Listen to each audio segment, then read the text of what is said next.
With the dawn of history, two great civilizations emerged.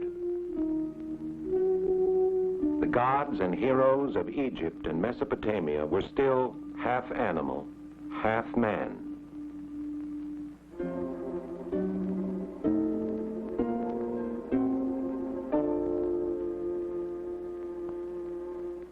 Then, about 4,000 years ago, in the fertile crescent of land which bridged these early civilizations, the idea of a single, formless, unique God gradually arose, and the drama of the Hebrew people began.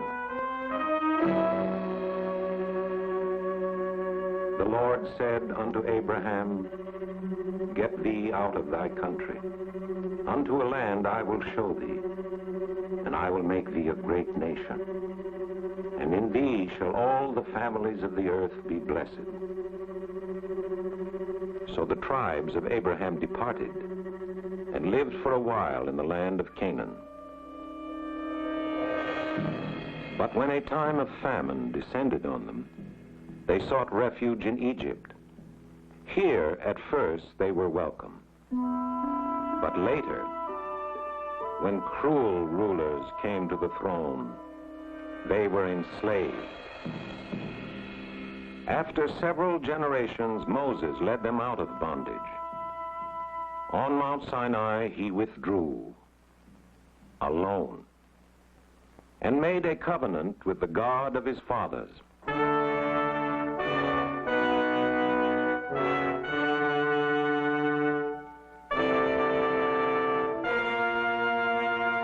Meanwhile, his people, lonely and leaderless, turned again to the ancient custom of animal worship. But Moses returned and rebuked them. And in the long years of their wandering, he gave the Hebrews a sacred code which was to govern their way of life and ensure their survival throughout the ages. From this covenant between God and man, a sense of human justice evolved, which was to influence not only the Hebrew people, but the entire development of Western history.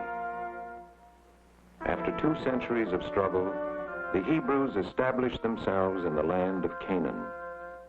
Here, they chose their first kings.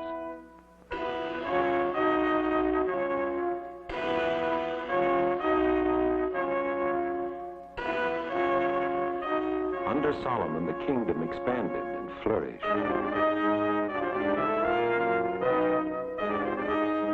A temple was built to house the Ark of the Covenant.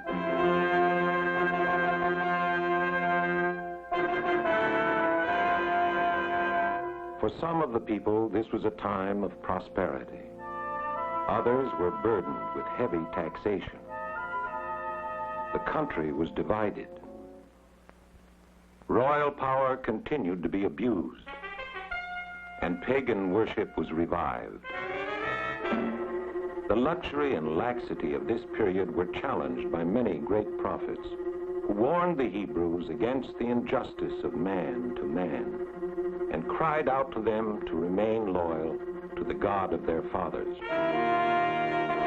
Then, in the year 587, the Babylonians destroyed Jerusalem. The Judean king was captured, blinded, the temple burned. Tens of thousands carried into captivity.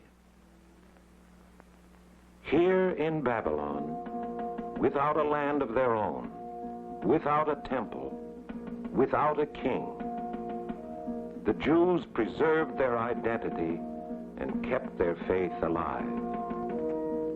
In place of temple ritual, they created the synagogue. Here, aging scholars, fearing their beliefs and customs might be wiped out completely, sought to preserve their ancient oral traditions in the written word. And Judaism became the religion of the book. After Babylon had fallen to the Persians, the exiled Jews were allowed more freedom. As the years passed, under more tolerant rulers, they prospered and multiplied. Finally, when given permission to return to their homeland, the majority preferred to remain in Babylon. Those who did return to Jerusalem, in time rebuilt the temple. Then came waves of conquest from the west. Some of the Jews accepted Greek speech and customs, but eventually they rebelled, successfully, driving out the invaders. The kingdom of the Maccabees, however, came to an end, and Jerusalem was engulfed in the Roman Empire. This wave of invaders was met by zealous Jewish nationalists who arose in fierce revolt. This time the attempt failed. It was during this period of Roman occupation that Jesus lived, and that the Christian church began. In the year 70, the Romans destroyed Jerusalem. Once again, the temple was leveled to the ground. Even in the face of destruction and desolation, their spirit of unity remained intact. In the next 400 years, Jewish scholars of devastated Palestine, along with those in the flourishing academies of Babylon, developed a vast body of Jewish law known as the Talmud, which was to preserve the unity and integrity of the Jewish people in the long years of the dispersion. There had been Jews in Europe from the time of Alexander the Great. Now there were migrations east and west, with thriving colonies in many leading urban centers. Early in the 7th century, a new prophet arose to create yet another religion. Mohammed took many ideas from the Old Testament and acknowledged the same prophets. When waves of Muslim warriors swept across North Africa into Spain, so too went the Jews. In the 9th, 10th, and 11th centuries, a golden age of Jewish creativity arose in Spain. Jews took Arab names, spoke Arabic among themselves, and profoundly influenced Muslim thought. Meanwhile, Christianity had spread over Europe north of the Pyrenees. With the Crusades, a mass movement of undisciplined Christians set out to deliver the Holy Sepulchre from the hands of the Muslims. On the way, Crusaders massacred many Jews, whom they considered even more dangerous opponents of the Christian faith than they hated Muslims. In Spain, persistent efforts were made to convert Jews to Christianity, often by physical coercion. Entire Jewish communities submitted to baptism to escape the horrors of persecution, while in secret they continued to practice their own religion. With the Inquisition, large numbers of converted Jews were tortured and burned as heretics.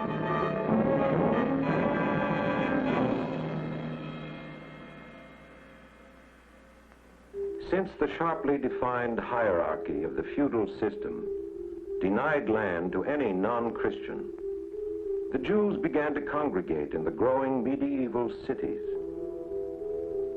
Both of their own choosing, and because they were forced to, their way of life kept them separate and apart.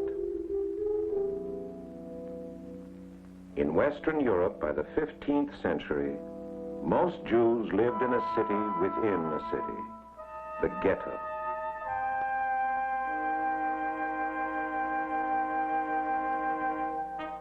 In the late 18th century, the French and American revolutions extended the ideal of human equality to all peoples. Jews of Western Europe shared in the general emancipation and rose to high posts in literature, finance, and politics. In Eastern Europe, however, the fate of the Jews fell from poverty to pogrom. Thousands in Tsarist Russia and Poland suffered incredible horrors. Over 2 million emigrated to the United States. By 1910, New York was the Jewish capital of the world.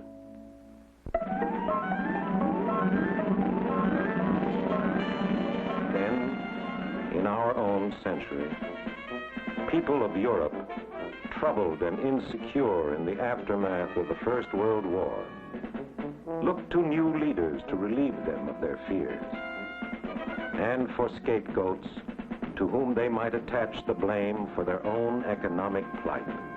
The result was a new horror and a new word: genocide. Now their spiritual longing became a question of survival as the Jews turned in desperation to their ancient homeland.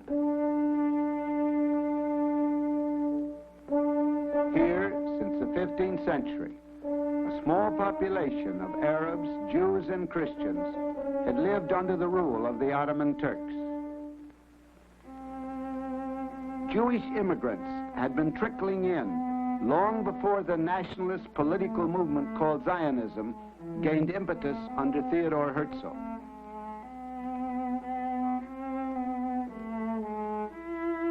Zionists gained financial support for small agricultural settlements.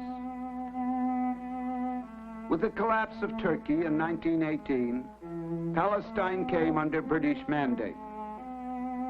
The city of Tel Aviv, once barren sand dunes, boomed during British occupation. Many thousands of European Jews settled in the Holy Land after Britain issued the Balfour Declaration, which endorsed the establishment of a national home for the Jewish people in Palestine. In spite of growing Arab opposition, Jewish immigration increased as a result of Nazi persecution.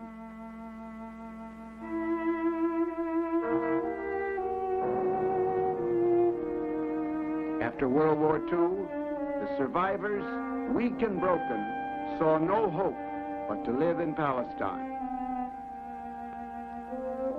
Refugees came by the thousands in overcrowded, leaky boats.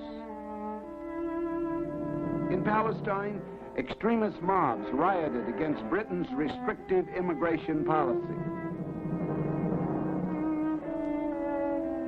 The British Navy intercepted unauthorized ships at sea and forced illegal immigrants to turn back.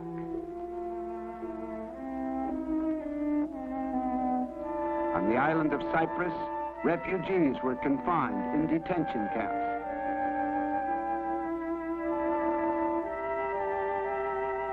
The Jewish underground in Palestine sabotaged British installations in protest. Unable to resolve the situation, Britain placed the problem in the hands of the United Nations. After months of investigation, a resolution was passed calling for the partition of Palestine into Jewish and Arab sections. The British withdrew, leaving the hard-pressed Palestinian Jews at the mercy of the surrounding Arab nations.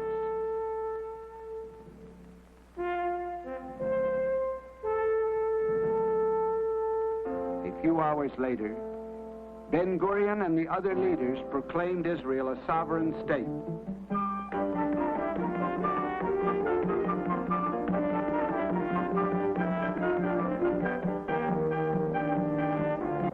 Arab armies set out to destroy the newly born nation, but suffered repeated defeats.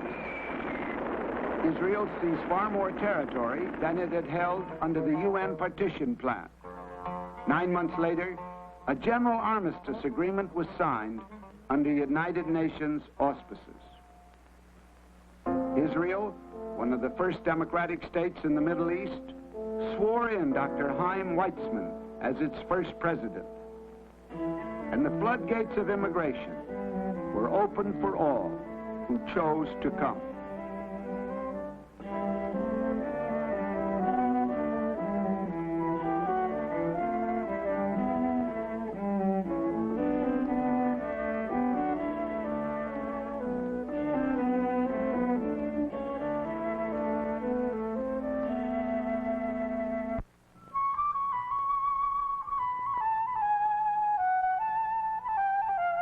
For 30 years, Israel's doors have remained open, and Jews have come by the millions. And still they come from all over the world, for many reasons, to this land.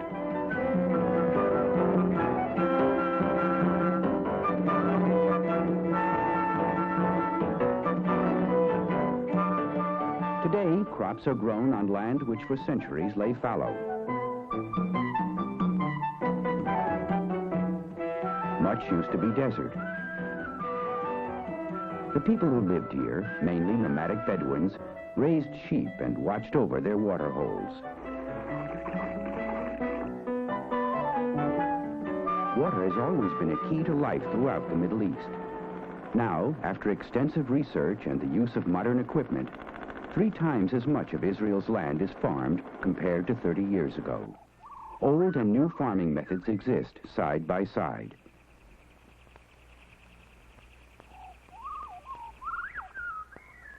In the past, collective settlements called kibbutzim were given much credit for agricultural progress. Today, they are responsible for only a small percentage of Israel's agricultural output, and only about 8% of Israel's labor force is engaged in agriculture. Citrus fruits continue to be an important export crop. About 90% is sold abroad. The export of all fruits and vegetables, as well as manufactured goods like electronic equipment, polished diamonds, and textiles, is flourishing. Israel has not been blessed with an abundance of raw materials. Most of the meager mineral resources are found in the south, in the Negev Desert and the Dead Sea. Some oil has been discovered, but Israel produces only a minor portion of her needs, and the availability and price of imported oil still dramatically affect the economy.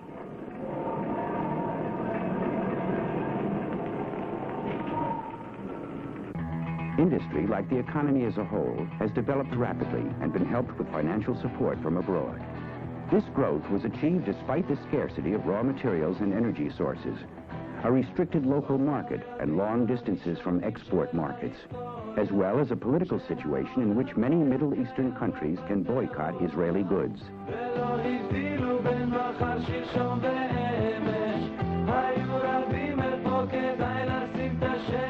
80% of the almost 4 million people live in cities, a dramatic change from 30 years ago. Israelis pay some of the highest taxes in the world, often half their income. In addition, inflation is extremely high.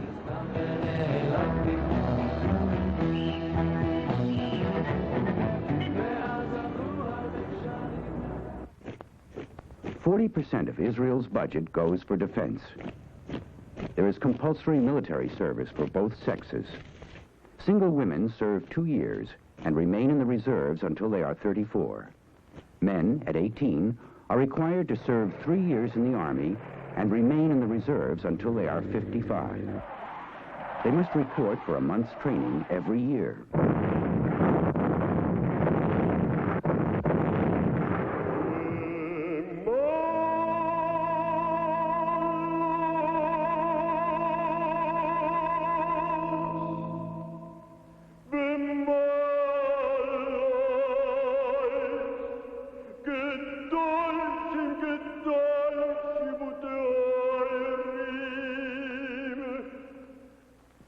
Israel has fought 4 major wars in the past 30 years.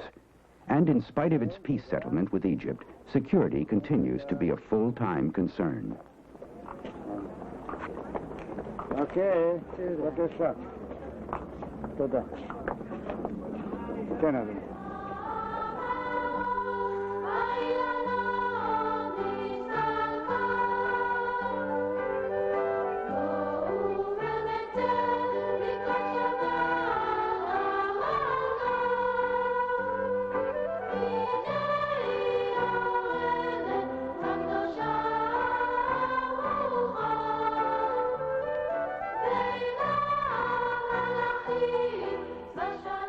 Israel has a dynamic cultural life and heavily supports art programs and artists. Yigal Tumarkin, like many modern Israeli artists, has had his works displayed all over the world.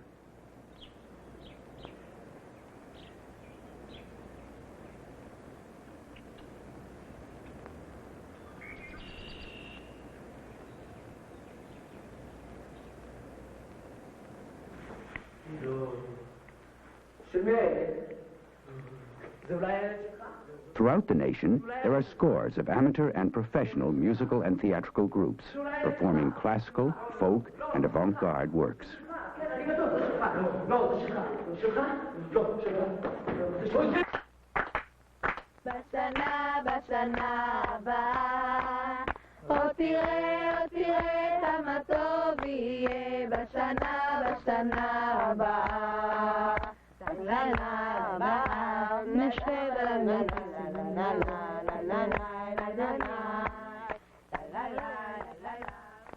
Israel is special, if not sacred, to more different religious faiths than any other area in the world.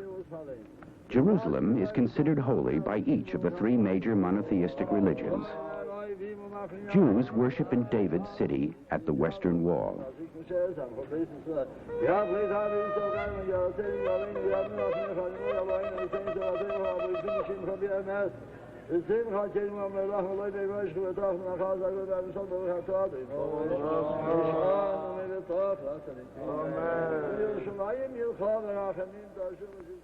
Muslims pray at the place from where Muhammad ascended to heaven.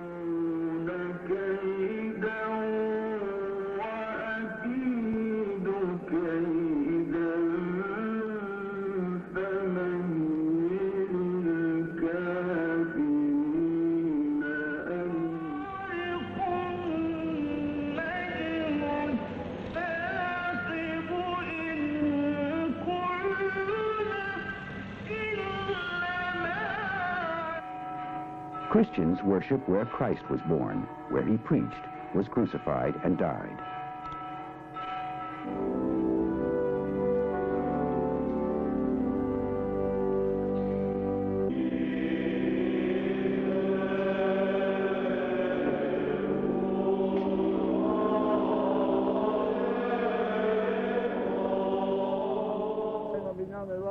Israel's population is a rich tabloid of various ethnic groups. Jews themselves are a people of diversified backgrounds, and the problem of a so-called Second Israel exists, the successful integration of the immigrants from Asia and North Africa with the ones from Europe. An extensive social welfare system stresses preventive medicine and research. Healthcare is about the most extensive in the world. Life expectancy is now higher than in most Western nations, including the United States.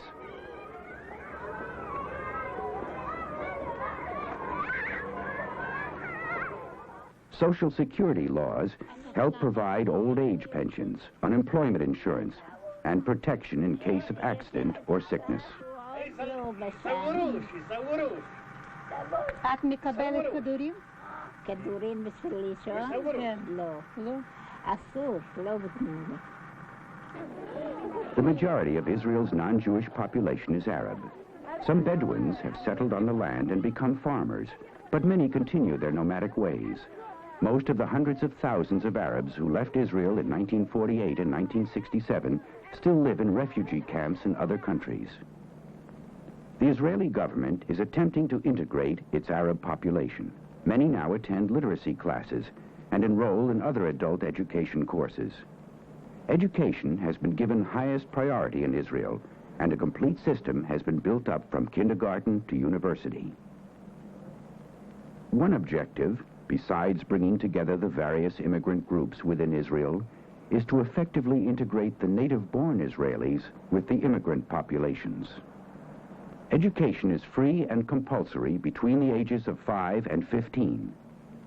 Numerous adult courses exist, and 30% of the country's population is said to attend some sort of educational institution.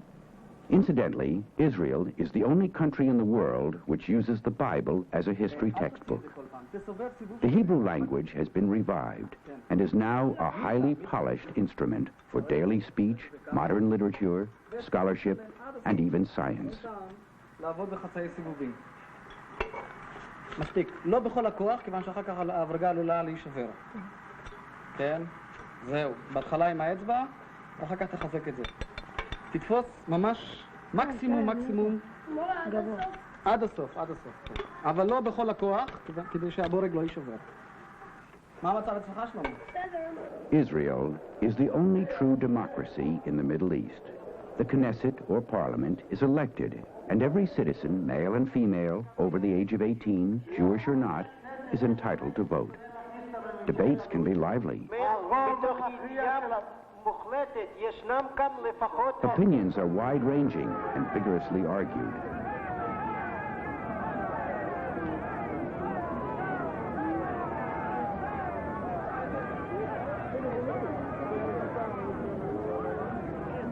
The major concern of all is the establishment of a lasting peace in the Middle East. Will modern Israel be an arena for more bloodshed? Or will it become a place where Arabs, Jews, and others find peaceful solutions to common problems?